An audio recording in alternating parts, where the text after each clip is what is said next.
باپ کے انتقال کے بعد بیٹے نے ماں کو اولڈ ایج ہاؤس میں ڈال دیا۔ اچھا، کئی ہفتوں میں اور کئی مہینوں میں خبر لینے آتا رہتا تھا۔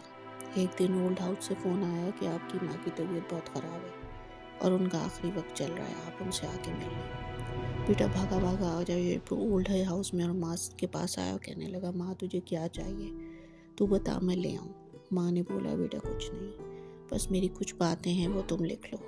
یہ جو اولڈ ایج ہاؤس کی ٹھنڈی کھڑکیاں ہیں نا، اس میں تم شیشے لگوا دینا، کیونکہ رات کو جب سردی پڑتی ہے تو سارے اولڈ ایج ہاؤس کے جو بوڑھے ہیں تو بیچارے ٹھنڈ میں کانپتے ہیں، اور وہ جا کر گرمیوں میں ٹھنڈے پانی کا انتظام کر دیا کرو، کیونکہ گرمی اتنی زیادہ بڑھتی ہے کہ لوگوں کی پیاس نہیں بجھتی گرم پانی سے۔ اور کہنے لگی کہ اولڈ ایج ہاؤس میں جو کھانے کا انتظام ہے وہ ٹھیک کرواؤ، کیونکہ ہفتوں میں یہاں پہ بھوکی رہی ہوں۔ اچھا، بچہ بڑا حیران ہوتا ہے، وہ کہتا ہے کہ ماں میں تیرے پاس بھی آتا تھا ہفتوں میں، مہینوں میں، تو نے آج تک تو مجھ سے شکایت نہیں کی۔